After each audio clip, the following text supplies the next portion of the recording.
MS Lin Yekwi sa tingin ko magaling kang umarte at kawawa naman ito hospital.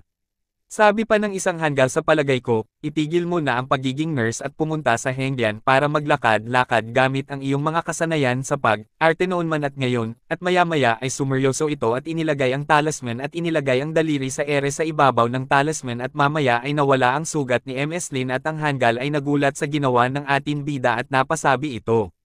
Paano ito? Impossible at agad itong sinuri ng doktor na hanggal at sabi nito kay Yekwi ano ang ginawa mo?